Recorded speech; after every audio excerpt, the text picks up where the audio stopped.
Salut tout le monde, cette voiture ressemble à une brique, mais je la trouve magnifique, personnellement. Donc voilà, c'est une Volvo 740 S de 1989. On est parti pour la présentation.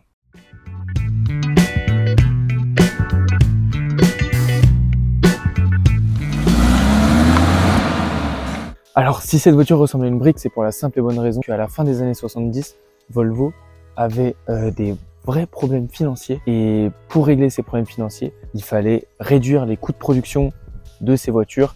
Donc, pour réduire les coûts de production, il fallait faire des choses plus carrées. Donc, parce que ça faisait des économies, parce que froisser la tôle pour qu'elle soit plus arrondie, ça coûte plus cher à la production. Alors, le petit S que vous voyez ici, alors ça signifie pas grand chose en termes de mots, mais ça signifie surtout la fin de la série 740. Donc ça s'est fini en 1992, alors celle-là elle est de 89, mais la S a plusieurs particularités que je vais vous citer. Donc la 740S, c'était la dernière des 740 produites. Les particularités qu'elle avait, donc je vais vous montrer la première. Ça se passe à l'intérieur et c'est tout simplement les sièges chauffants. Donc vous avez les boutons ici, les sièges chauffants à l'avant. Ensuite, vous avez évidemment le S ici, en particularité. Aussi, les contours de fenêtres noirs. Vous avez les roues en alliage 15 pouces. Voilà, magnifique. Spécialité de la 740S. Si ça, c'est pas fantastique, franchement. Alors, pour ce qui est de la motorisation de cette voiture, on va être sur un moteur de 118 chevaux. Donc, alors oui, c'est pas énorme. Mais non, cette voiture, le propriétaire ne va pas swapper pour faire des moteurs de fou.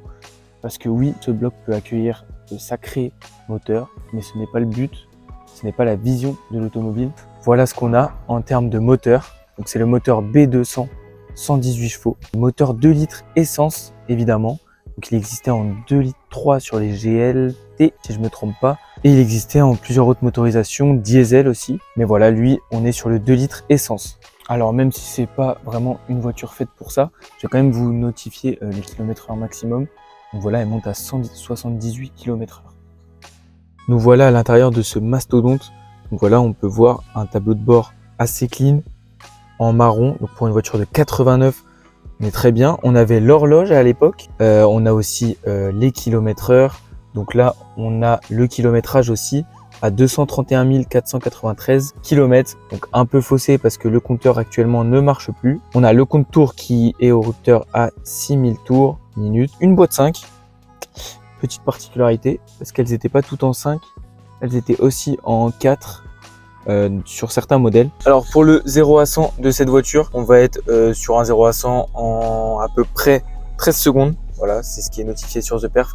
Moi, j'ai pas essayé parce que c'est pas une voiture pour ça, selon moi. Donc, l'arrière, alors qui est pliable. Donc, regardez cette magnifique sellerie, franchement, elle est assez incroyable. Le ciel de toit qui a été refait. On a, regardez la vue qu'on a dans le rétro, c'est magnifique.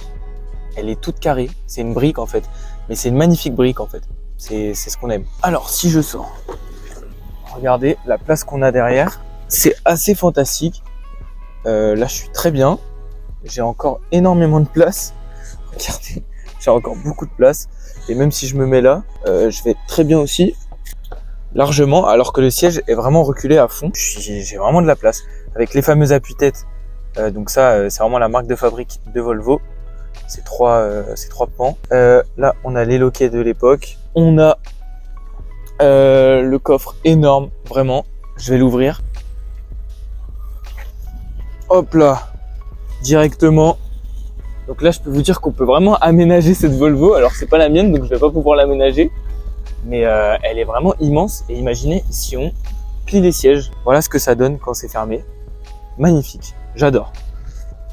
De côté. Et de face. Oh là là là là là là. Elle est fantastique. J'adore.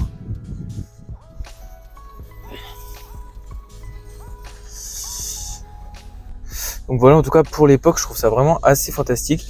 Moi, je vous propose qu'on passe à l'essai routier directement et après on passera au coup de gaz, donc à la fin de la vidéo. On est parti pour l'essai de ce véhicule flamboyant.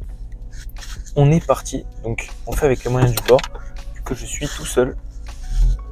Donc on va y aller mollo, tranquillo, mais je vais pouvoir vous parler de cette voiture.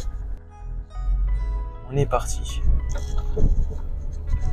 Comme vous voyez, le compteur ne marche pas. Enfin là il remarche comme par hasard, au moment où je le dis. C'est vraiment une voiture pour cruiser quoi. C'est une voiture de type cruising. Après il y a des gens qui font des swaps dessus, mais bon, ça c'est un autre débat. Il y a aussi des gens qui s'en servent pour van life. Donc en fait il y a 3 solutions pour moi. On peut l'utiliser pour de la van life, pour swap un gros moteur dessus, ou alors pour cruiser comme ça, tranquillement, sans se poser de problème, sans se poser de questions sur la vie, tout en étant tout tranquille. Ou alors c'est la petite voiture familiale. Bon, on n'est pas aux États-Unis, mais en gros c'est la petite voiture familiale que tout le monde a, dont tout le monde peut se servir pour aller faire les courses le dimanche, tranquillement. Enfin le dimanche c'est fermé, mais t'as compris. Et voilà, globalement c'est une très belle voiture. Moi j'aime bien. Elle est de 89. Elle a 35 ans. Et pour 35 ans, franchement, elle a de belles options.